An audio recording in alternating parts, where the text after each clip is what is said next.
seguimos hablando con la gente de Flimpes, con Gabriel Leandro, de los procesos de lijado. Y hoy vamos a hablar precisamente del lijado del primer. ¿Cómo te va, Gabriel? Gracias, Javi, ¿cómo estás? ¿Todo bien? Bueno, cuando hablamos del primer, ahí sí ya empezamos con las dos teorías que hay, que yo en algún otro programa te mencioné, de el modelo de aquellos que elijan al agua y aquellos ya más innovadores, con mayor contenido tecnológico, que se orientan a lo que es el lijado en seco. La primera diferencia a priori que te puedo mencionar, que por supuesto que el lijado en seco es tremendamente más productivo. Yo había hablado en algún programa que el proceso de lijado en la reparación de un auto era cerca de un 45%. Sí, estamos hablando básicamente de tiempo. Y es una variable muy importante dentro de lo que es el taller, es mucha plata. De hecho, los trabajos son horas, se pagan horas. Entonces, por supuesto, diciendo esto, la gran recomendación es sí ir al lijado en seco.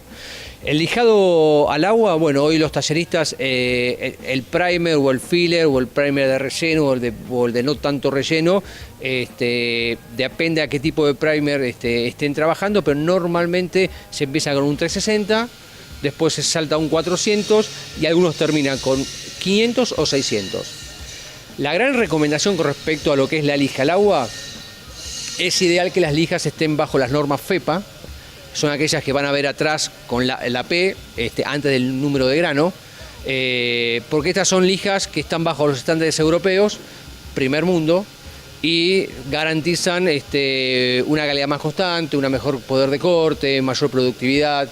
El grano justo también. El grano justo, exactamente, el grano justo. Entonces, aquel tallerista que trabaja con lo que es el lijado al agua, y muchas veces lo hacen porque y más que nada en la terminación del primer, quieren sentir ese degradé y realmente sentir que no hay degradé entre la chapa original y la reparación, para evitar el marcado final después que se aplica el color y el barniz. Acá hay un método de trabajo que hay que respetar, y uno lo que busca en una reparación es tratar de simular el coche original o la parte original del auto adyacente. Y en el caso, por ejemplo, hoy se estila mucho utilizar primers ultra productivos o de autonivelantes. ¿Con qué grano empezamos a proceder ahí? Porque no tenemos que desbastar tanto como en un primer de relleno. Claro. Normalmente yo había dicho que en lo que es lija al agua era 360, 400 o 500.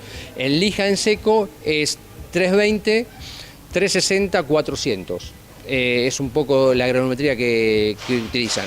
Por supuesto que depende mucho del tipo de primer que se utiliza.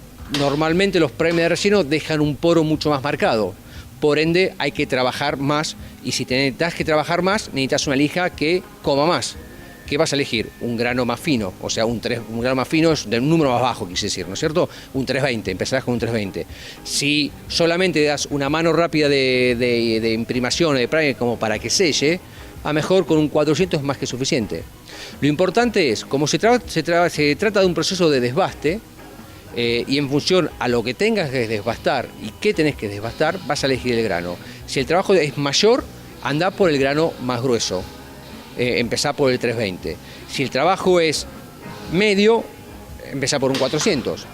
Lo que sí también tengo que resaltarte es que cuando lijás en seco también tenés dos posibilidades: o lijás a mano o con máquina rotorbital, como esta, por ejemplo. Cuando lijás a mano, siempre que se lija a mano, hay que usar tacos de lijado para garantizar la uniformidad en el lijado, en el proceso. Y cuando se lija con rotorbital, normalmente la rotorbital tiene una presión sobre la chapa inferior al taco, al lijado manual.